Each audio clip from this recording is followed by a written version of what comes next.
YTN 라디오 황보선의 출발 새 아침 3부에서는요. 트럼프 미국 대통령의 코로나19 확진 파장, 그리고 이른바 옥토버 서프라이즈 전망 등 관련해서 송민순 전 외교통상부 장관과 함께 짚어보고요. 스포츠 좋은 소식도 조은지 기자와 알아보는 새 코너에서 들어보겠습니다. 네, 코로나19 확진 판정을 받은 트럼프 대통령, 미국 대선에 어떤 영향을 줄지 주목되고 있습니다. 이런 가운데 폼페이오 미 국무장관의 방한 일정은 연기되었는데요. 그 이유를 놓고 관측이 분분합니다. 심상치 않은 남북미 관계 그리고 미 대선 전망. 자, 이분과 함께 짚어보죠. 노무현 정부에서 외교통상부 장관을 지내신 분입니다. 송민순 전 장관 전화로 연결되어 있습니다. 장관님 안녕하십니까? 예, 안녕하십니까? 예, 연휴 동안 다들 깜짝 놀랐습니다. 트럼프 대통령이 코로나19 확진을 받은 건데 미 대선에 어떤 영향이 있을지 이 분석들이 나오고 있는데 트럼프 대통령의 코로나19 확진 대선에 어떤 영향을 줄까요? 어떻게 보십니까? 글쎄요, 대선에 분명히 영향을 주기는 하겠습니다만은 예. 지금 문제는 이제 트럼프 대통령이 얼마나 빨리 회복을 하느냐. 네.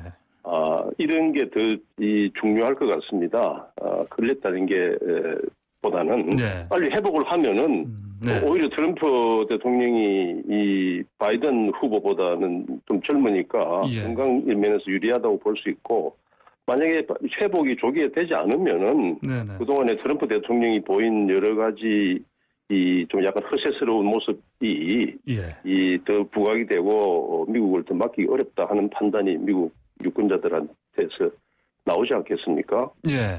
예, 그래서 지금 일견 그냥 여기에 코로나 바이러스 걸려서 불리할 것이다라고 이렇게 보긴 합니다만, 네. 그전에도 좀 여론조사에서는 불리했지 않았습니까? 네. 보긴 합니다만은 제가 보기에는 좀 며칠 더 봐야 될 것 같습니다. 특히 이제 미국 백악관에서 트럼프 대통령의 정세에 대해서 여러 가지 엇갈리는 지금 이 말들이 나오거든요. 예. 주치의 말과 비서실장의 말이 다르고, 네. 트럼프 대통령의 병세가 지금 정세가 지금 정확하게 국민들한테 전달되고 있느냐에 대해서 미국 사회에서 의문들이 일고 있습니다. 예. 이런 건 며칠 더 봐야 될 것 같습니다. 지금 새벽에 새로 들은 소식을 보니까요. 예. 주치의 말에 따르면은 우리 시각으로는 오늘이고 이제 미국 시각으로는 내일이 되겠죠. 예. 퇴원도 가능하겠다 이런 얘기가 나왔습니다. 그렇게 진짜 된다면 어떤 영향을 줄 것 같습니까? 만약에 오늘 내일 이렇게 퇴원이 되고 회복이 됐다고 그러면은 예. 트럼프 대통령의 건강 상태가 좋다. 이건 오히려 더 호재가 될 수가 있죠. 네네. 그런데 또 반대로 지금 이 트럼프 대통령의 비서실장이 이제 제일 가까이서 보고 있는데, 예. 주치의 물론 있지만은, 네. 그래서 이 비서실장은 또 다른 이야기를 하거든요. 네. 들어갈 때, 지금 호흡기 쓰고, 예. 그 다음에 지금 상황에 대해서, 의학적 상황에 대해서 달리 설명을 하고 있습니다. 그래서 미국 사회 내에서도 지금 상당히 이제 비판이 일고 있는데, 왜냐하면 대통령의 건강 상태는 굉장히 중요하잖아요. 예. 누가 대신해야 되는 이런 상황도 있고 한데, 그런 것 때문에 제 생각에는 주치의에 대해서 네. 주치의의 말만 보기가 어렵다는 게 미국 사회의 지금 평가인 것 같습니다. 네네.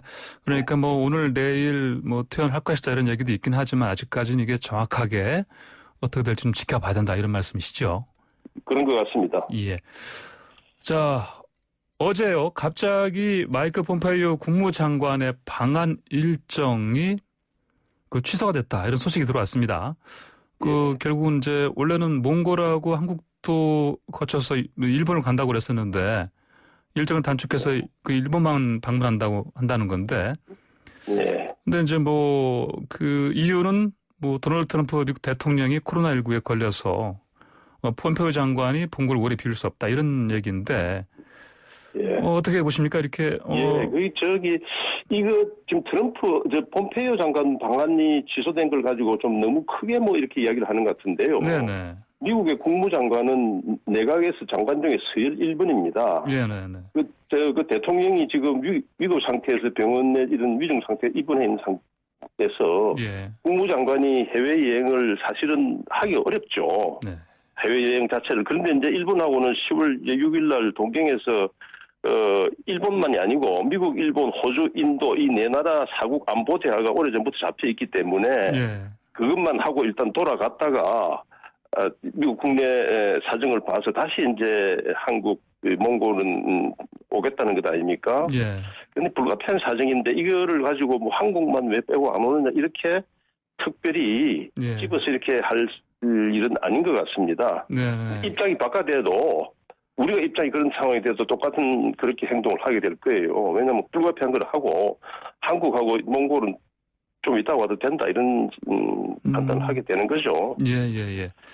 그 앞서서 이제 폼페이오 장관이 줄곧 그 쿼드 플러스라는 표현을 쓴 적이 있습니다. 그 예. 방금 말씀하신 네 개 예. 국가 플러스 한국까지 넣겠다 이런 속내를 드러낸 것이다 이런 얘기 이런 해석이 있었는데 그렇다면 근데 이제 사실 또 일각에서는 한국에 뭐 응하지 않을 것이다 이런 전망이 나왔었고요. 아마도 그래서 예. 그런 어떤 그런 실속을 챙길 수 없는 그런 방안이니까 그냥 이번에는 뺀 거 아닌가 이런 또 진단도 있습니다. 제가 보기에는요. 그런 판단은 아니고요. 예. 지금 이제 쿼드라는 게 이제 제가 이야기한 사국 안보 대화 아닙니까? 예. 미국이 중국을 봉쇄하는 데 있어서 일종의 본진입니다. 본진. 네. 미국, 일본, 호주, 인도 이거는 다 중국 대륙으로부터 떨어져 있는 나라들이에요. 예. 이제 그 다음에 본진 다음에 나오는 게 이제 한국, 베트남, 필리핀 이런 이제 나라들을 중국 대륙에 바짝 붙어 있는 네네. 이런 나라들을 이제 플러스 알파라고 그래서 플러스를 붙이고 싶은데 그 부분은 이제 다들 여러 가지 사정 너무 중국에 붙어 있기 때문에 사정들이 있지 않겠습니까? 예. 이제 그런 기본적인 구조가 있는데 지금 뭐 한국이 응하지 않을 거니까 뭐 오는 거 취소하느냐 이건 좀 과다한 해석인 것 같습니다. 네. 자, 그런데 폼페이오 장관 방안에 앞서서 이제 우리 뭐 국내 언론에서는 뭐 그동안 10월 남북미 관계에 반전이 있을 것이다. 이 방문을 통해서 뭐 이른바 옥토버 서프라이즈를 기대해 볼 만하다. 이런 얘기가 있었는데 이번 이제 방한 취소로 그런 기대치를 이제 거론하기도 좀 힘든 상황이 아닌가. 아니, 제가 보기에는요. 제가 보기에는 애초부터 옥토버 서프라이즈란 말은 예. 볼턴 전 국가안보보좌관 입에서 나온 이야기인데 예, 그렇죠. 예. 그 사람이 이야기한 거는 좀 냉소적으로 한 겁니다. 아하, 트럼프가 쇼의 행동이 굉장히 많기 때문에 쇼를 하는 미국 대선 전에 뭔가 이렇게 하나 서프라이즈를 해가지고 대선에 영향을 줄 수 있는 근데 그게 사실상 별로 현실적이지 않는 이런 걸 할 가능성이 있다. 이런 이야기를 했는데 우리가 이걸 끌어가지고 마치 무슨 큰 반전이 있을 것처럼 이렇게 하는데 지금 이제 작년 2월에 하노이 회담 결렬 이후에 미국과 북한 사이 입장을 메울 그런 간격을 메울 그런 재료가 아직 나오지는 않았습니다. 그래서 옥토버 서프라이즈라는 말 자체는 초반부터 그런 배경을 이해를 하는 게 좋겠습니다. 네, 애초부터 폼페이오 장관의 뭐 방안 관련해서는 큰 의미나 전망을 둘 것은 아니었다. 이렇게 보시는 것이죠. 예. 그렇기 때문에 취소된 것도 사실은 큰 의미를 그렇게 부여할 필요는 없겠다. 예. 네네. 자, 송 전 장관님께서는요, 또, 박지원 국정원장, 이인영 통일부 장관 등 그 외교 안보 라인 인사에 대해서 아쉽다는 말씀 하신 일이 있습니다. 어떤 의도로 이렇게 말씀하십니까? 제가 그때 그런 이야기를 한 건요. 예. 지금 이제, 북한 남북 관계나 북미 관계가 안 되고 있는 게, 이제 북한은 폐기 문제하고 미국은 우선 이제 대북 제재 해제를 하는 이게 막혀가지고 하노이에서 이 회담이 결렬됐지 않았습니까? 그런데 이제 새로 우리 외교 안보 진영에 주로 북한 통으로만 이렇게 포진을 시켰습니다. 이제 그렇게 하려고 그러면은 이제 미국도 끌고 와야 되거든요. 미국 문제를 이렇게 할 만한 사람이 진영이 보이질 않고 그래서 제가 보기에는 이 전체 상황을 보면 미국은 이 외교안보의 진영의 성향상 한국이 북한을 좀 야무지게 이렇게 붙잡을 그런 이 모습이 아닌 것 같고 또 북한이 볼 때는 한국의 외교안보 진영이 미국을 좀 설득해서 끌고 올 수 있는 그런 또 팀이 아닌 것 같고 그래서 미국이나 북한이나 다 그렇게 탐탁하게 생각하지 않을 것 같다. 그렇게 본 겁니다. 변함이 없습니다. 자, 또 다른 제가 또 놀랄만한 소식이 있었죠. 김정은 위원장이 그 트럼프 대통령에게 위로 전문을 보냈습니다. 이제 우리 공무원 피격 사건에도 그 김정은 위원장이 또 통지문을 상당히 빨리 보내서 사과의 뜻을 밝혔죠. 이런 이례적인 행보. 이게 사실 북미 협상 관련해서 어떤 뭐랄까 일종의 어떤 준비 작업을 보여준 게 아닌가 이런 해석도 있는데 어떻게 보십니까? 그것도 제가 보기엔 좀 과다한 해석 같은데요. 네.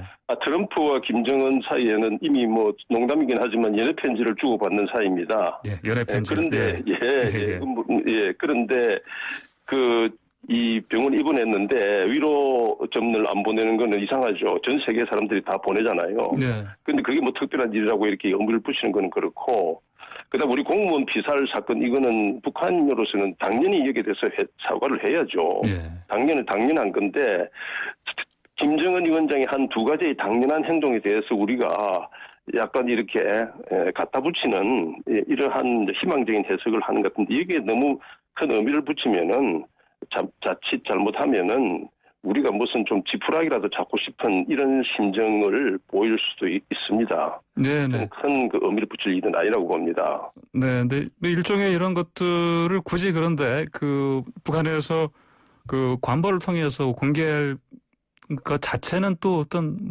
그동안의 어떤 서로 친서 교환과 다른 거 아닌가 이런 또 견해가 있습니다. 네, 그게 어떻게 될지는 앞으로 한번 두고 보시죠. 예. 예, 알겠습니다. 네. 자, 북한 노동당 창건 기념일을 앞두고요. 볼턴 전 보좌관이 북한의 새 장거리 탄도미사일 실험 임박 관련된 정보가 있다 얘기를 꺼냈습니다. 이게 그렇다면 북한의 도발 가능성을 얘기한 건데 가능성이 있다고 보십니까? 이것도 제가 보기에는 뭐 구체적인 정보가 있는지는 모르겠습니다만은 예. 그동안에 북한이 해온 여러 상황을 분석하고 판단하면은 가능성은 있는 거죠. 왜냐하면은 김정은 위원장이 2019년 말부터 가만히 있지 않겠다 이렇게 했는데 가만히 있지 않겠다는 이야기는 핵실험이나 ICBM 실험 이런 걸 이야기를 하는 건데요. 예. 지금 북한으로서는 핵 단두는 완성을 했고 장거리 이 운반 수단이 이제 이 ICBM 아닙니까? 예. 이것을 완성을 하고 있는 과정이기 때문에 10월 10일 노동당 창건일에 뭔가는 김정은 위원장을 보여줘야 됩니다. 네. 근데 실험을 할지는 모르겠습니다만은 이제 열병식을 하지 않습니까? 네. 열병식 이런 거에 대해서 금전에는 뭐 코로나 때문에 어떨지는 모르겠습니다만 이런 데 대해서 열병식에서 새로운 신형 ICBM이라든지 신형 무기를 이렇게 공개를 하고 이렇게 하고 그걸 가지고 이제 앞으로 이 협상이나 이런 데서 카드로 활용할 가능성은 있겠죠. 네네네. 저 장관님 오늘 이른 아침 인터뷰 감사드리고요. 조만간에 스튜디오를 한번 모셔서 미 대선 관련해서 더 자세한 말씀 들을 수 있으면 좋겠습니다. 네, 고맙습니다. 네네. 네, 장관님 오늘 말씀 감사합니다. 네. 네, 지금까지 송민순 전 장관과 함께했습니다. 네, 화제의 그 사건 법의 눈으로 자세히 들여다봅니다. 자칭 법률 천재, 법천 김태현 변호사와 함께합니다. 금방 웃으신 분 접니다. 네, 안녕하세요. 김태현 변호사. 네. 김태현 변호사가 화요일에서 주에 일주일의 첫 요일 월요일로 자리를 옮겼습니다. 코너 바뀌면서 걱정이 컸다면서요. 왜 그러십니까? 월요일 차가 막혀가지고. 차가 막히고 그래서 지각하고 좀 일찍 나오시면 되잖아요. 일찍 일어나서. 네? 쉽지가 않습니다. 그래. 사람이 버릇이 어디 가겠습니까? 그래. 왜 오늘은 첫 저희 코너에서는 지각하지 않으셨습니다. 오늘 좀 일찍 나왔어요. 그러세요? 근데 다음 주는 또 모르죠. 네. 혼자 하실 수도 있어요, 다음 주에. 그래요? 네. 안 되는데, 그럼. 네. 음악 들으셔야죠, 뭐. 예. 자, 그러면요. 오늘 법천, 법률 천재 김태현 변호사와 함께 자꾸 웃지 마시고요. 호를 작가님 호를 붙여주셔가지고. 그래요, 예. 네. 이제 첫 우리 사건 한번 들여다볼게요. 어린이집 교사가 극단적인 선택을 했습니다. 네. 저희가 이게 농담하면서 하는 사건은 아니고. 좀 비극적인 거예요. 그러니까 안타까운. 네, 그러니까 보시면 이게 뭐냐면 얼마 전에도 보도가 됐던 건데 이제 유치원 어린이집 교사예요. 근데 이제 아동학대 좀 약간 혐의가 있었어요. 그 혐의가 있다는 게 무슨 뭐 수사를 기소를 했다 이런 얘기가 아니라 부모들이 찾아와가지고 당신이 우리 학대했다며. 그리고 이제 항의를 하고 하신 거예요. 근데 수사해 보니까 아니었거든요. 예. 증거도 없었고. 근데 그 이후에도 계속 이제 그런 어떤 학부모들의 항의 이런 게 보호자들의 항의가 계속되니까 보호자의 항의가 계속되니까 이분이 이제 극단적인 선택을 하신 거죠. 그 사건이 이제 알려진 거예요. 법원까지 가가지고 결국에는. 예.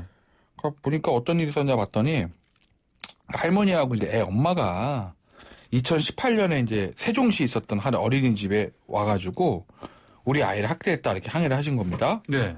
그러니까 항의를 하실 때 그냥 말로만 하는 거 아니고 약간의 이제 신체적인 접촉이 있었어요. 아, 욕도 하고? 네, 뭐 폭행을 아주 많이 하신 건 아닌데 어쨌든 이제 막 이렇게 우리 항의하다 보면 막 가슴 밀치고 막 뭐 손대고 그 정도로 하신 것 같아요. 보호교사 2명한테. 네. 그건 이제 욕설을 좀 퍼부신 거죠. 애들이랑 다른 선생님들 앞에서. 아, 보는 앞에서요. 네, 뭐 저런 X가 뭐 일진이냐, 뭐가 네 가지가 없는 뭐 이런.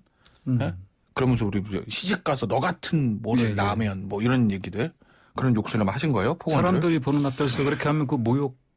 그렇죠. 예, 그렇죠. 그러니까 그런 걸 한 겁니다. 그리고 모욕도 되고 이제 업무방해도 되는 거죠. 근데 이제 이게 만약에 사실은 이 행위 자체가 모욕이나 업무방해는 맞는데 이게 이제 그 보육교사가 진짜 그거를 아동학대라는 게 맞다라고 하면 사실은 내가 학대당했는데 부모님이 가서 그 어린이집 가서 이제 막 항의하고 할 때는 그런 약간 욕설도 나올 수도 있잖아요. 실제 학대 사실이 있다고 하면. 그러니까 실제 학대 사실이 있다고 하면 학대 사실이 더 크니까 수사기관에서 근데 학대 당한 건 안 됐는데요. 모욕을 하셨군요. 업무방해를 하셨습니다. 그러니까 검찰로 같이 가셔야 되겠는데요. 이렇게까지는 안 한다는 거죠. 그래요. 왜냐하면 학대 당하는 그 부모들이 그 심정이 있으니까. 그래요. 그런데 할 만한 그런 교과서상에는 모욕 업무방해가 많지만 그러니까 그런 것들이 형량을 하거든요. 수사기관 입건하고 안 입건하지 않고 할 때는 아주 큰 모욕이라는 복수심에서 폭행이나 상해가 있었다면 모를까. 근데 이거는 보니까 아니에요. 아동학대가 없었다. 왜냐하면 이제 보면 그래가지고 이제 CCTV 어린이집에 요새 CCTV 있잖아요. 네, 다 좀 설치해놓죠. CCTV 이제 녹화 영상하고 어린이집 아동의 진술 이런 걸 다 봤어요. 수사기관에서. 봤더니 아동학대가 없어요. 이거를 이 부모들도 확인했다는 거예요. 근데 이거를 아니야 있을 거야라고 이제 학대를 근거 없이 단정해서 이런 행동을 한 거죠. 그러니까 검찰 어떻게 했어요? 기소할 수밖에 없는 거죠. 만약에 봤더니 아동학대가 있었다고 하면 기소 안 당했을 수도 있어요. 이거는. 근데 이제 학대 정황이 없었으니까 이런 행동을 했기 때문에 검찰이 기소를 한 거고요.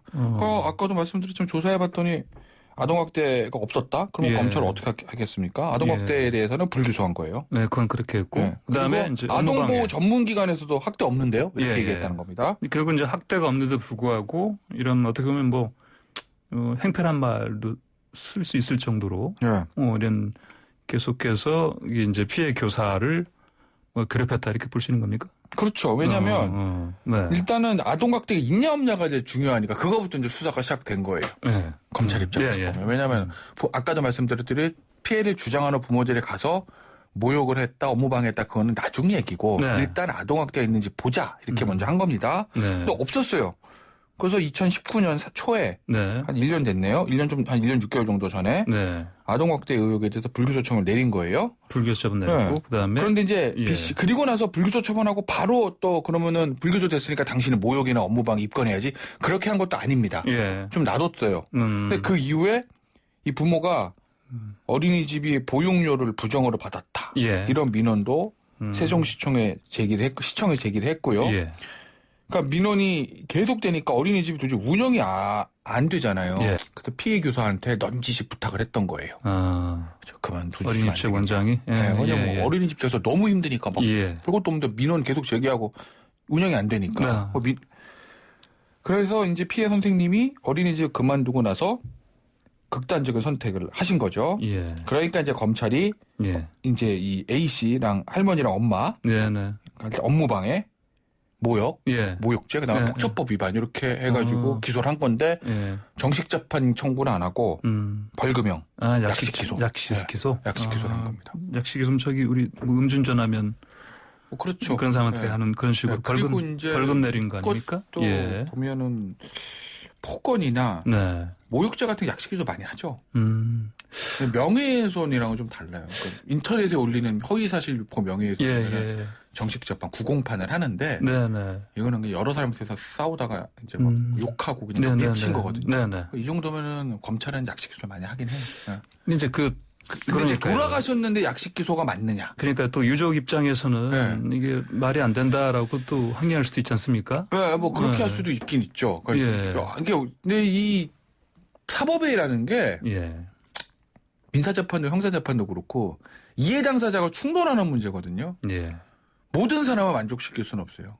승소가 있으면 패소가 있고, 그죠?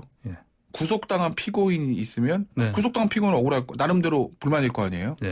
근데 집행유예에서 나오면 피해자가 불만이고. 그러니까 어떤 사법은 어떤 결과가 있든지 간에 모든 사람 만족시킬 수는 없다라는 거는 좀 기본 전제를 하고 보셔야 될 것 같아요. 모든 사건은. 그러니까 그래서 뭐 이제 피고인 근데 또 피고인들이 이 약식 기소에 따라서 뭐 이제 벌금형 받았는데 이게 부당하다고 또 이번엔 정식 재판 청구했다면서요? 정식 재판 청구한 겁니다. 그건 뭐냐면 약식 기소를 한 벌금형 약식 기소를 하면은 피고인들이 그걸 그냥 받아들여도 되고 그냥 내면 되잖아요. 그냥 내면 되고 벌금이 좀 많다거나 아니면 야, 나 억울한데 왜 벌금을 왜 내지? 난 무죄야라고 주장하거나 벌금이 좀 세게 강하다고 생각하면 정식 재판 청구할 수 있어요. 근데 이제 정식 재판 청구는 불이익 변경 금지 원칙이 있어서 예를 들어 벌금 1,000만 원 맞았다고 합시다. 나 무죄인데요. 또는 벌금을 깎아주세요.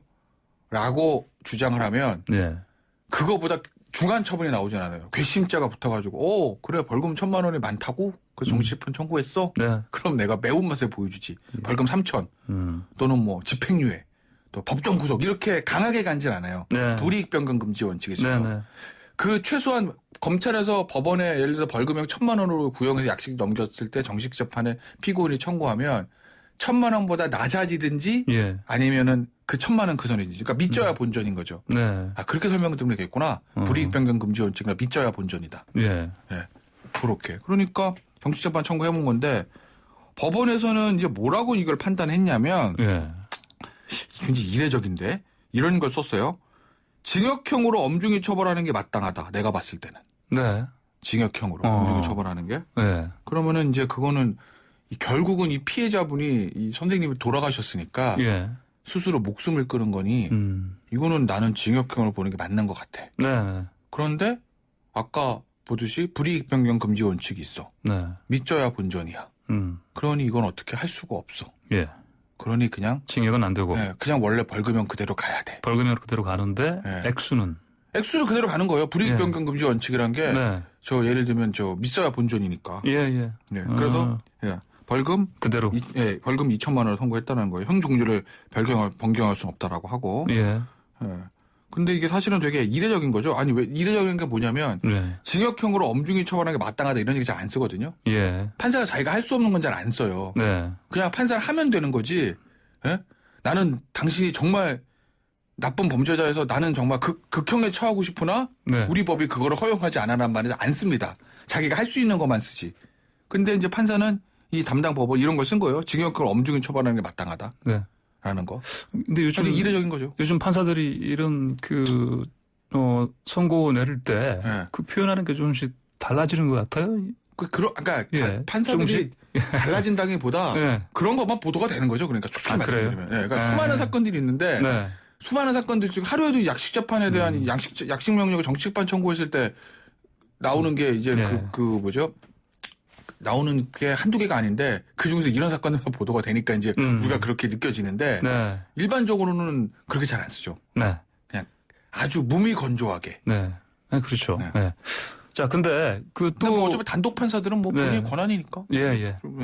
근데요. 또 이제 이번 판결에서 또 불복해서 항소장을 냈습니다. 뭐 본인이 내고 싶은 거. 뭐 자기 자유이긴 한데. 자유니까. 그럼 벌금이 늘어날 수 있습니까? 벌금이요? 당연히. 근데 이제 검찰에서 어떻게 하냐에 따라 다른 거죠. 검찰에서. 항소했으니까. 근데 이제 모든 거는 불이익 변경 금지 원칙이 있으니까. 예를 들면 검찰이 같이 항소를 하면은 속이 올려칠 수는 있거든요. 모든 형에서. 근데 이제 이거는 피고인이 한 거면 불이익 변경 금지가 없으면 피고인이 무서워서 항소를 못 하잖아요. 그래요. 그럼 실질적으로 피고인 입장에서 보면 3심제가 무력화될 수도 있다고요. 그래서 이제 불이익 변경 원칙을 정확히 지켜주기 때문에 그렇기 때문에 계속 이제 한번 해보자라고 네. 이제 피고인들은 하는 거죠. 늘어날 가능성 뭐 적네요. 벌금이 네. 평소에서도. 근데 이제 자 그러면 그렇다면 이제 유족들이 이 피고인들 상대로 민사로 갈 수 있지 않겠습니까? 민사소송 제기할 수는 있죠. 네. 민사소송을 제기할 수는 있는데 예를 들면 모욕이나 폭행을 한 거에 대해서는 네. 예를 들면 그게 돼요. 손해를 배상받을 수 있는데 네. 스스로 목숨 끊으신 거에 대해서 배상이 가능할까라는 건 저는 좀 의문이긴 해요. 왜냐하면 그러니까, 인과관계가 네네. 뭐 그것 때문에라고 다들 생각을 하죠. 예. 그게 맞죠. 네.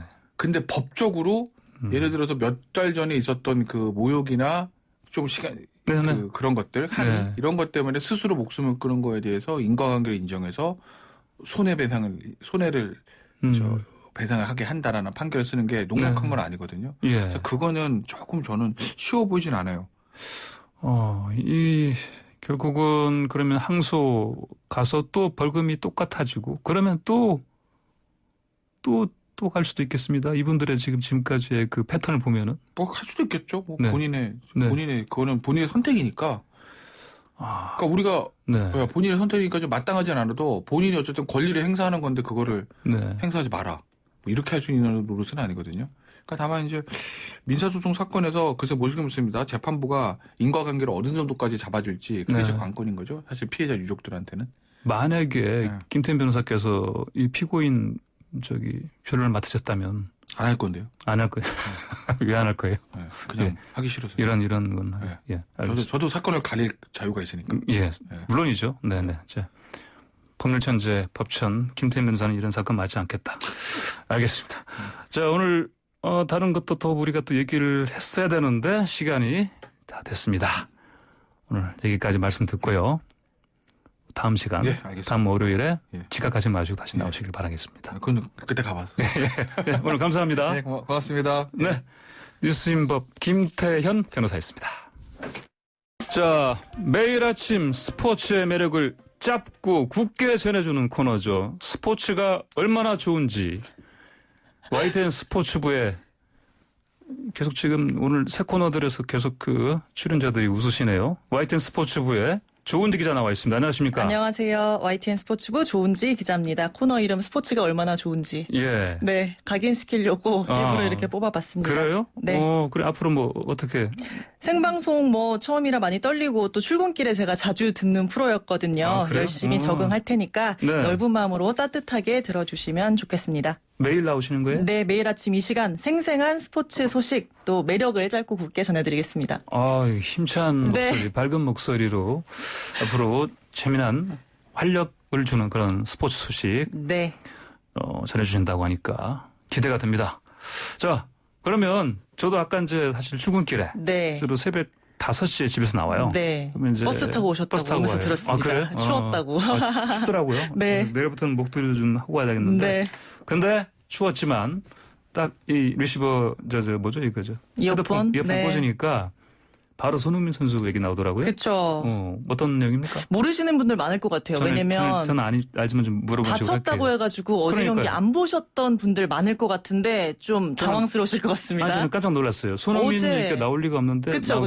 어제 그러니까 0시 30분 경기였거든요. 무려 자정 넘어서 두 골에 도움 1개까지 곁들였습니다. 상대가 무려 맨체스터 유나이티드예요. 손흥민 선수 말씀드린 대로 부상을 당해서 당분간 출전이 어렵다. 10월 중순쯤이나 복귀한다 이런 말이 있었는데 깜짝 선발로 나와서 다친 거 맞나 싶을 만큼 정말 통통 튀는 몸놀림 또 특유의 스피드, 패스, 침투 타이밍 정말 경기 감각까지 정말 완벽했습니다. 다쳤기 때문에 다리에다가 붙이고 나왔 네, 까만 테이핑 왼쪽 뒤에 허벅지에 까만 테이핑하고 나왔는데 개의치 않는 것 같았어요. 1대1이던 전반 7분에 역전골이자 결승골 손흥민 선수가 넣었고요. 전반 30분에는 해리 케인의 골을 어시스트했습니다. 역시 환상의 짝꿍이죠. 그다음에 전반 37분 4대1을 만드는 본인의 두 번째 골을 터뜨렸습니다. 두 번째 골 넣은 이후에는 동료들하고 막 춤을 추더라고요. 토끼춤이라고 해야 되나 막 발을 구르면서 흥겹게 뒤풀이하는 모습이 인상적이었고요. 토트넘은 결국 맨유를 6대1로 대파했습니다. 6대1로요? 네, 손흥민 선수 대부분의 축구 통계 사이트에서 최고 평점을 받았고요. 현지 매체는 아쉬운 점은 해트트릭을 완성 못한 것이다 라고 할 정도로 활약이 대단했습니다. 해트트릭을 완성 못한 것. 네. 이전에 저번에 몇 골 넣었죠? 그때 4골 넣었죠. 지금 계속 이러면 안 되죠. 네. 조금씩 조절해가면서 해야 되겠죠. 네. 그러면 아까 얘기하신 대로 그 다리에다 까만색 테이핑하고 나왔는데 그러면 그동안 뭐 부상 때문에 아까 말씀하신 대로 10월 중순이나 돼야 나올 거라 이런 예상이 있었는데 그러면 이게 뭡니까? 연막작전입니까? 연막작전이냐 기대냐 뭐 얘기가 많았는데 손흥민 선수는 경기 후에 직접 Some magic in my hamstring, 햄스트링에 마법 같은 일이 생겼다라고 표현을 했어요. 그래서 봤을 때 뭐 처음부터 작정하고 맨유전까지 내가 속여야지 뻥쳐야지 뭐 이랬던 것 같지는 않고 10월 중순에 복귀라고 했는데 좀 훈련하다 보니까 괜찮은데 생각만큼 심하진 않다 뭐 이렇게 보는 게 설득력이 있을 것 같습니다. 아니 보통 근데 이제 감독들 같은 경우 이제 중요한 선수 같은 경우 좀 부상 기미가 있으면 이거 그냥 아끼기도 하잖아요. 그래서 못 나오게 하잖아요. 네, 아낄 수 없잖아요. 손흥민 선수는. 지금 그렇군요. 이 경기 전까지 1승 1무 1패였거든요. 3경기에서 리그에서. 그러니까 갈 길이 멀어요. 그러니까 손흥민 선수 같은 폭발력, 파괴력 있는 선수를 좀 쓰고 싶은 욕심이 있지 않았을까 이런 생각이 들고 게다가 그러니까 오늘 새벽 경기를 끝으로 A매치 휴식기가 있어가지고 당분간 좀 쉴 기간이 좀 있어서 쓴 게 아닌가 싶습니다. 자, 맨유라면 박지성 선수가 뛴 곳 아닙니까? 네. 근데 이 메뉴를 박살을 냈습니다. 네. 빅클럽을 넘어 역사와 전통이 있는 명문이죠. 맨체스터 유나이티드가 전반전에 4골이나 먹은 경기는 프리미어리그 출범 역사상 최초라고 합니다. 물론 마르시알 선수가 전반 28분쯤 퇴장을 당해서 한 명이 좀 없긴 했어요. 박지성 선수가 이거 봤으면 마음이 많이 누굴 응원했을지. 그러니까. 근데 뭐 퇴장당했다고 해도 핑계가 안 될 것 같고요. 게다가 더 의미가 있는 게 손흥민 선수가 맨유를 상대로 골을 넣은 게 처음입니다. 그래요? 네. 독일 레버쿠젠 뛸 때부터 맨유를 11경기를 만났는데 그동안 계속 침묵을 했었는데 오늘 처음 2골 도움 1개를 곁들였습니다. 스스로도 어렸을 때부터 박지성이 뛰는 모습을 봤고 올드 트래포드 경기장에 맨유 경기를 많이 봤다. 근데 정말 자랑스럽고 행복하다, 특별하다 하면서 어린아이처럼 좋아하더라고요. 손흥민 선수 오늘 2골 도움 1개 추가하면서 리그 4경기에서 벌써 6골 도움 1개입니다. 지난 시즌에 11골 도움 10개였거든요. 아시아 선수 최초로 텐텐 클럽 가입했는데 그때와 비교해서 올해가 확실히 빠른 페이스입니다. 말씀드린 대로 오늘 경기 끝으로 A매치 휴식기라서 당분간 더 재충전할 수 있어서 더 파괴력이 커지지 않을까 기대가 됩니다. 손흥민 선수 얘기해보니까 시간 다 지나갔습니다. 야구도 좀 알아봐야 되는데 그건 아껴뒀다가 내일 또 얘기하죠. 알겠습니다. 네, 오늘 소식 감사합니다. 네, 감사합니다. 네, 지금까지 조은지 YTN 기자였습니다. 네, YTN 라디오 출발새 아침 3부선 여기서 마치고요. 잠시 후 4부로 돌아오겠습니다. 오늘 알면 유익한 트렌드 이트는 IT. 자, 트렌드 IT. 한국인사이트 연구소의 김덕진 부소장과 함께 알아보겠습니다. 안녕하십니까? 네, 안녕하세요. 김덕진입니다. 네, 추석 연휴 잘 보내신 것 같긴 한데 표정이 잠을 못 자는 표정이에요? 네, 잠이야 누구나 마찬가지겠지만 우리 손흥민 선수의 축구를 보느라고 잠을 좀 못 잤고요. 방금 조은지 기자가 전해준 손흥민 선수의 대활약. 네, 잠을 잘 수가 없겠더라고요. 메뉴를 완전히 그냥 밟아버린 너무 심한 표현인가요? 거의 그 수준이었죠. 그거 보시다가 이렇게 일하고 그러다가 마지막에 이제 정말 기분 좋게 잠들 수 있었고 또 오늘 아침에 딱 시작하는데 갑자기 CM에서 김덕진 내릴까 갑자기 잠이 깨네요. 네, 저도 아까 얘기했습니다만 저 출근할 때 라디오 틀으니까 바로 그 소식 나오더라고요. 그래서 저도 굉장히 춥지만 추운 출근길이었지만 아주 기분 좋게 출근했습니다. 자, 빌보드 핫 101위를 다시 탈환하면서 전 세계적으로 놀라움을 보여준 방탄소년단이 이번에는 뮤직비디오를 공개했는데 게임 속에서 했다고요? 네, 맞습니다. 그게 가능합니까? 그러니까 이게 보통 게임 속에서 뮤직비디오를 공개해 그러면 좀 잘 이해가 안 되실 수도 있어요. 그러니까 이번에 이 다이너마이트라는 곡이요. 뮤직비디오가 일단 여러 가지 버전이 있습니다. 근데 그 중에서 이제 안무 버전이죠. 그러니까 춤추면서 나오는 버전을 온라인에서 공개했는데 보통 우리가 공개 요즘에 한다 그러면 유튜브나 아니면 TV에서 이게 동영상을 공개를 하잖아요. 근데 그게 아니라 포트나이트라는 게임 속에서 이 뮤직비디오를 공개를 했습니다. 포트나이트. 네, 그래서 게임 이용자들이 오히려 유튜브보다 게임 속에서 이 영상, 그러니까 이 뮤직비디오를 제일 먼저 보게 된 이런 사례라고 보시면 될 것 같습니다. 아니 그 말씀하신 것처럼 TV도 유튜브도 아니고 게임 속에서 했다는데 그러면 이 포트나이트라는 게임 이게 어떤 게임이에요? 일단은요. 이 게임이 그 우리로 치면은 간단하게 생각드리면 총싸움 하는 거 있잖아요. 총싸움. 네, 우리가 이른바 뭐 배틀 로얄 게임이라고 하는데 그런 총싸움 하는 원래 게임입니다. 근데 그 게임이 사람들이 상당히 관심이 많은 게 이용자가 일단 전 세계적으로 3억 5천만 명이에요. 3억 5천이요? 네, 3억 5천만 명이 한 곳에서 모여서 이런 게임을 하는 뭐 이런 거라고 보시면 될 것 같은데. 굉장하네요. 근데 이 게임이 그래픽이 이제 엄청 좋습니다. 그래픽이 좋다. 네, 그래서 그래픽이 뭐 우리가 있는 여러 가지 세상들을 거의 다 구현할 수 있을 정도의 엄청난 엔진을 가지고 있는데요. 이제 이렇게 인기 있는 그 게임이 또 어느 수준이냐? 또 미국에서요. 10세에서 17세 청소년의 40%가 매주 한 번 이상 이 게임에 접속하고 있고 전체 여가 시간의 25%를 사용하는 이럴 정도로 이제 상당히 미국에서 특히 더 인기가 있는 게임입니다. 근데 이 게임의 또 특징 중에 하나가 말씀드린 대로 총싸움하는 게임인데 갈수록 이 총싸움하는 거는 게임의 본질이 아니고 오히려 그 안에서 그냥 아무 의미 없이 노는 이런 것들이 늘어나고 있어요. 그러니까 이거 이제 어떻게 쉽게 드리면 되냐면 우리가 과거에 요즘에 코로나 때문에 뭐 동물의 숲 이런 게임 들어보셨죠? 네네. 이게 뭔가 이렇게 그 안에서 이렇게 그냥 아무런 의미 없이 농사를 짓거나 시간을 보내는 뭐 이런 것처럼 그냥 어떤 예전으로 치면은 게임을 할 때는 무조건 뭐 끝판왕을 깨거나 적을 죽이거나 뭐 총을 쏘고 뭐 싸움을 하고 뭐 무술을 뭐 그런 건데 그런 게 아니라 그냥 사는 거. 네, 그 속에서 사는 거. 아니 그 속에서 대화하고 놀고 이런 게임들이고요. 그런 것들 이른바 오픈 월드형이라는 게임이라고 합니다. 그러니까 전 세계가 열려 있는 것처럼. 근데 그런 게임에 가까워지고 있어요. 그래서 이 게임 안에서 서로가 뭐 대화도 하고 놀기도 하고 심지어 영화도 보고 뭐 이런 건데요. 그래서 이런 게임 안에서 하나의 콘서트 공간 혹은 영화 상영 공간 같은 가상의 공간이 있는데 그 공간에서 이번에 처음으로 이 다이너마이트의 이제 안무 버전을 뮤직비디오를 틀고 그거를 거기에 있는 게임 캐릭터들이 마치 우리가 영화관에서 앉아서 보듯이 캐릭터들이 같이 서가지고 그걸 보고 있고 또 그 안에서 같이 그 캐릭터들이 그 다이너마이트의 안무를 따라하는 이렇게 춤추면서 보는 이런 것들이 게임 속에서 이루어졌다라고 생각하시면 될 것 같습니다. 그러면 이제 그 뮤직비디오를 보면서 그 안에 등장하는 캐릭터들이 춤을 같이 추고 뭐 따라하고 뭐 그런다는 얘기? 네, 맞습니다. 또 그게 또 게임 아이템으로 있었어요. 그래서 게임 아이템을 사면 제가 똑같이 방탄소년단의 춤을 제 캐릭터가 똑같이 추는 수 있는 그런 능력을 사는 거군요. 네, 그렇게 되니까 예를 들어서 마치 우리가 예전에 플래시몹 하듯이 뭐 오늘 12시에 방탄소년단의 뮤직비디오가 공개됩니다. 라고 하면은 자동차 극장처럼 게임 속 안에서 큰 화면에서 뮤직비디오가 정말로 영상이 나오는 거예요. 근데 그 안에서 내 캐릭터들은 버튼이나 어떤 클릭을 하면 그 방탄소년단의 동작에 맞춰서 똑같이 춤을 추는. 그러니까 뭐 여기 뭐 예를 들면 100명이나 1000개의 캐릭터가 동시에 춤을 추는 뭐 이러한 장관이라고 할까 이런 모습들이 어떻게 보면 게임 속에서 구현되는 것이라고 보시면 될 것 같습니다.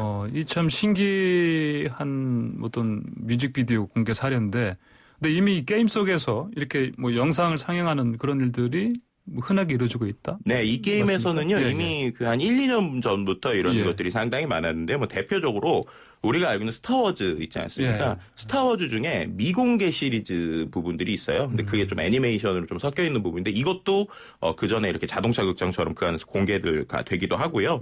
또 심지어 코로나19 시대 이후에는 아예 그 게임 사이트에 마치 우리가 자동차 극장 같은 데 보면 몇 시에 상영하는 리스트 같은 것들이 있잖아요. 그런 것처럼 사이트 안에 리스트가 있습니다. 그래서 제가 게임 속 안에 극장을 들어가면 그 안에서 마치 추석 상영하던 것처럼 시간표가 있고요. 그 시간표에 들어가면 게임 아닌데 게임 안에 일부 화면에서 진짜 영화가 나오는 이러한 현실들이 또 있고 또 최근에 또 한 가지 흥미로운 거는 단순히 이렇게 엔터적인 요소뿐만 아니라 미국에서 이제 Black Lives Matter라고 그래가지고 이제 어떻게 보면은 흑인과 관련된 운동들을 하지 않았습니까? 그 흑인과 관련된 운동들 하는 것도 유튜브와 이 게임 속에서 동시에 상영을 하는. 그러니까 10대들한테 어떻게 보면 유튜브나 이런 거에서 좀 찾아서 안 볼 수 있잖아요. 그러니까 아예 게임 속에서 우리가 이런 캠페인을 합니다. 이렇게 사회적으로 동참해 주세요라는 메시지도 게임 속에서 지금 영상으로 보여주고 있다. 라는 게 좀 어떻게 보면 새롭다라고도 볼 수 있을 것 같습니다. 그러니까 이제 사실 정말 저희가 팬으로서 이런 사랑하는 어떤 그런 엔터테이너 가수를 직접 보기 힘든 지금 코로나19 때문에 더욱이 그런 시대 아닙니까? 그렇죠.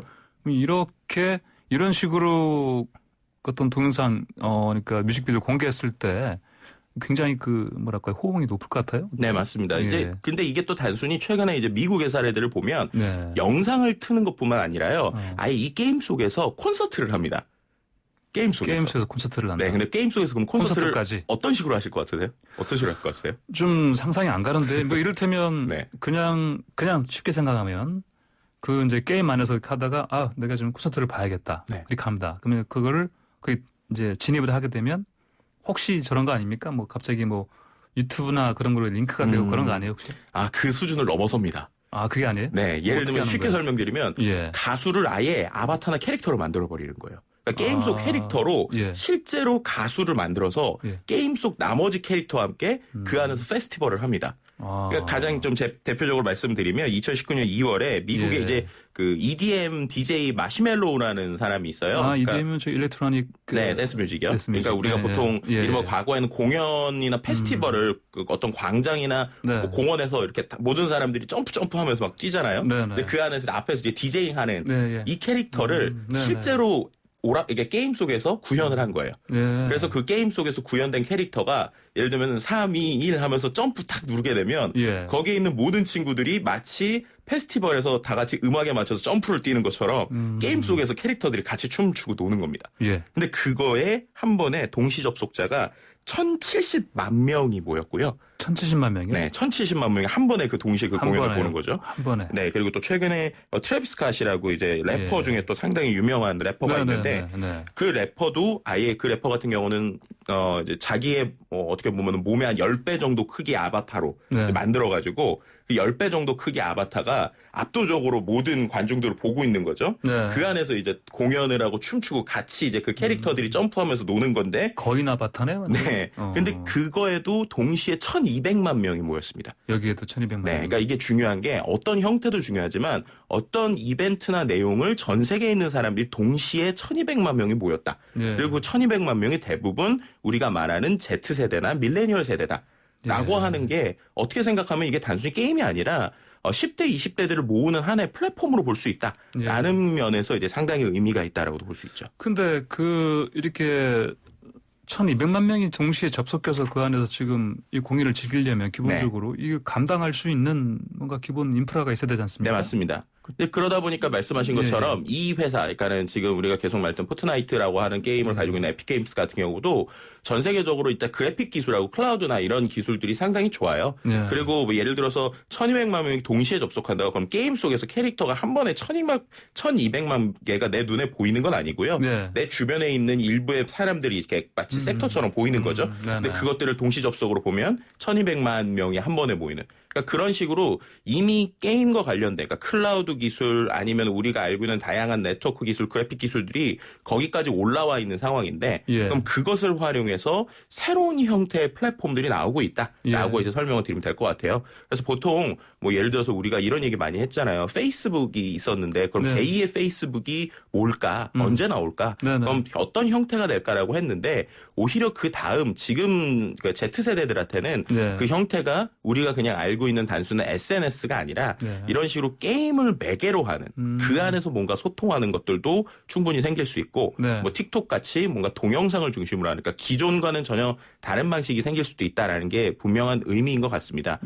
그리고 이제 거기서 이제 한 가지 말씀해 주셨던 것처럼 과거에도 이미 이런 형태가 비슷한 게 있긴 있었어요. 예를 들면은 우리 예전에 리니지라는 게임에 보면 거기에서 뭐 2000년 초반 이럴 때 실제 뭔가 결혼식이 이루어지기도 하고 그 안에서 친한 사람들끼리 뭔가 대화하는 이런 장이 있었잖아요. 근데 그때는 뭐 그래픽도 그렇고 인터넷 기술도 그렇고 클라우드가 지금처럼 발달이 되지 못하니까 한 번에 그렇게 동시에 1,000만 명이 모여서 뭔가를 뮤직을 즐기거나 이런 것들은 상상을 할 수가 없었죠. 근데 지금은 이제 그것이 기술적으로 받쳐지고 그리고 그 안에서 새로운 그래픽이나 이런 것들이 너무 자연스러워지다 보니까 마치 우리가 2000년 초반에 아바타를 꾸밀 때는 그 아바타를 꾸며도 그게 뭔가 나에게 투영될 정도로 완벽한 정도 기술이 좋진 않았잖아요. 근데 요즘에는 이게 너무 매끈하고 다양한 형태의 상상한 대로가 만들어지고 그 만들어진 게 막 게임 속에서 뛰놀고 놀다 보니까 예전에 우리가 아바타 꾸미는 이러한 문화들이 다시 좀 생겼다라고도 같이 볼 수 있을 것 같습니다. 그러니까 말씀하신 대로 게임이 이제 SNS 역할을 뭐 대체하는 세상이 됐다. 그러면은 업계에서도 이제 이런 트렌드에 발맞춰서 뭔가 변화를 해야 되지 않겠습니까? 네, 뭐 실제로 좀 많이 움직임들이 있는데요. 뭐 예를 들면은 지금은 뭐 해외 게임 사례만 설명을 드렸지만 국내에도 이렇게 비슷하게 아바타나 나의 어떤 오픈월드를 가지고 하는 서비스들이 있습니다. 뭐 제일 대표적으로 이제 네이버의 자회사인 네이버 Z가 지금 하고 있는 제페토라고 하는 어떤 서비스가 있는데 이 서비스는 이제 게임 형태는 아니고 어떤 AR 카메라로 내 얼굴을 찍으면 비슷한 어떤 아바타를 만들어주고요. 그 아바타들이 놀 수 있는 가상의 공간을 만들어준 거예요. 근데 이것도 전 세계적으로 1년 6개월 만에 누적 가입자가 1억 3천만 명을 넘었고요. 네, 우리는 잘 모르는 10대 서비스라고 보시면 될 것 같습니다. 10대 이용자 비율이 80%예요. 10대가요? 네, 그러니까 그만큼 많이 모이는데 그럼 그런 걸 통해서 그럼 기업들이 어떻게 쓰느냐? 앞에서는 우리가 지금 방탄소년단 얘기했잖아요. 이 서비스 안에는 블랙핑크가 또 들어와 있습니다. 블랙핑크까지요? 네, 그래서 블랙핑크는 이 안에 일종의 방 같은 걸 꾸며놓은 거예요. 그러면 이제 그 캐릭터들이 언제든 이 블랙핑크의 방에 놀러와서 그 블랙핑크 캐릭터랑 같이 사진을 찍거나 아니면 그 안에서 뭔가 안무를 따라하거나 이런 식으로 또 할 수 있는 부분이 있고 또 그 안에서도 뮤직비디오를 또 보여줍니다. 스튜디오로. 네, 그런 것들이 뭐 예를 들면은 20일간 뭐 40만 명 이상이 방문하기도 하고요. 또 가상 팬사인회 또 그 안에서 오프라인 팬사인회가 아니라 내가 그 방에 들어가서 사인을 받는 거죠. 그런 사인회도 지금까지 한 4,600만 명 이상, 4,600여만 명 이상이 팬 사인회에 참여하는 등 이런 식으로 많은 것들이 좀 움직이고 있고요. 또 그 외에 패션이나 여러 가지 아이템들도 게임을 통한 콜라보가 있는데 뭐 예를 들면은 동물의 숲 같은 경우에 그 안에 있는 캐릭터들이요. 다양한 패션 아이템을 움직이고 명품도 이제 그 안에서 똑같이 입어서 친구들한테 이게 명품이 이렇게 생긴 거구나라는 거를 10대 친구들한테까지 먼저 노출시키는 이런 것 또는 뭐 스포츠 의류나 다양한 자동차 뭐 소비재들이 그 아바타 안에 있는 캐릭터에 있는 아이템으로 같이 협업하는 이런 것들이 좀 최근에 또 많아지고 있습니다. 게임이 SNS가 돼가고 있고 그러다 보니까 그 안에서 각종 이제 기업들의 홍보 활동까지도 펼쳐지는 장으로 지금 맞습니다. 이용되고 있다. 알겠습니다. 그러면은 이게 그러면 이제 기업들이 이 이제 관련해서 아까 말씀하신 대로 우리 네이버 같은 경우는 아까 이름이 뭐였죠? 네, 제페토라고 하는 서비스고요. 그 서비스 잠깐만 더 설명을 드리면, 뭐 예를 들면은 이제 원래 이 회사 이 서비스가 원래 하던 거는 그냥 카메라거든요. 네, 그런 서비스로도 하고 있는 부분입니다. 알겠습니다. 자, 오늘 말씀 여기까지 듣겠습니다. 감사합니다. 네, 감사합니다. 네, 지금까지 한국인사이트 연구소의 김덕진 부소장이었습니다. YTN 라디오 황보선의 출발새 아침, 오늘 저희가 준비한 소식은 여기까지입니다. 저는 내일 아침 7시 정각에 변함없이 이슈를 만드는 뉴스로 찾아뵙겠습니다. 지금까지 황보선이었습니다. 감사합니다.